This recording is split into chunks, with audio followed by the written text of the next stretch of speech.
get as far away from the Earth as possible? Well, unless you're immortal, we'll get to that later. How far you can go depends on how fast you can go.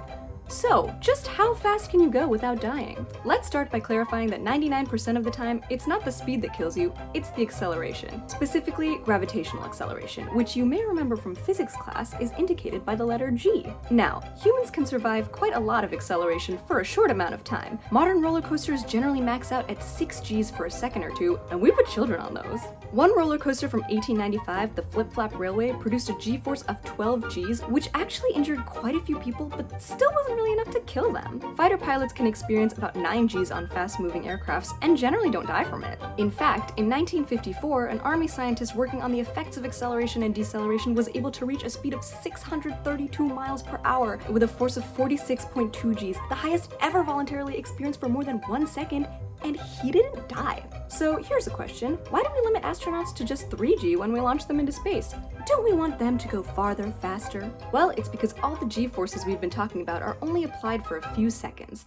In fact, the actual G-force limit a human body can sustain for more than a few seconds is just 9G. At 9G, your body is literally 9 times heavier than normal, and at that weight, your heart is physically incapable of pumping blood into your brain. That's why high G-forces cause people to pass out and eventually die. It's also why jet fighter planes can theoretically experience way more than 9 Gs, but they're intentionally restricted because that would kill their pilots, which is just bad design. But acceleration is only one deadly factor. The real limit to super fast speeds isn't G-forces, it's that we haven't invented an efficient way to shoot people into space.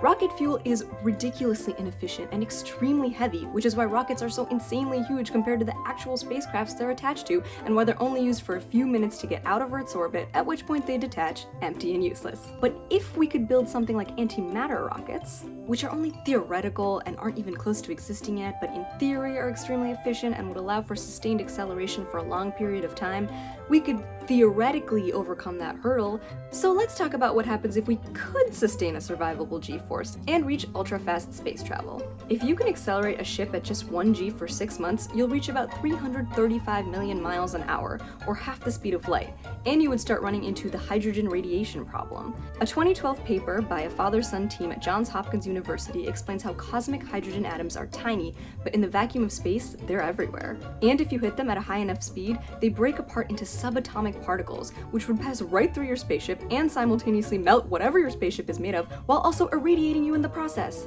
as if you were just standing in front of a hydrogen bomb that never stops going off. So say goodbye to your spaceship as well as all the water in your body. Suffice it to say, this would kill you. But again, these are physical problems that we may be able to solve with technology. We don't know what the future holds, so let's not let pesky physical limitations like all the water in your body boiling stop us from moving on. Do you think Neil Armstrong made a big deal about landing on the moon even though everyone was like, "It's way over there, idiot"? No, and they look stupid saying it. Anyway, supposing that we're able to create a spaceship that could sustain this impossible acceleration and that it's somehow shielded from the subatomic bombardment of hydrogen atoms, what happens when you actually get close to the speed of light? Well, for that we turn to Albert Einstein. You've heard of him?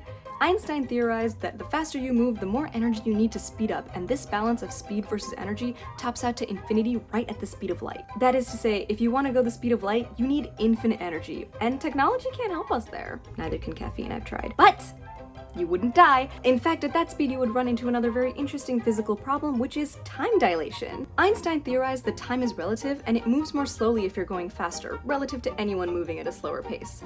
This theory also suggests why you can't go the speed of light, because as you approach the speed of light relative to the rest of the universe, time simply stops. If an observer on Earth watched you reach the speed of light, you would exist in that state forever. Theoretically, you would outlive the universe. So if you can survive high G-forces, hydrogen particle bombardment, impossible mass and energy requirements, and actually achieve the speed of light, in theory, you'll never die. But would you even be alive? Well, that scary philosophical question is the topic for another episode. For now, good luck out there, Space Cadet, to infinity and beyond unless you die along the way.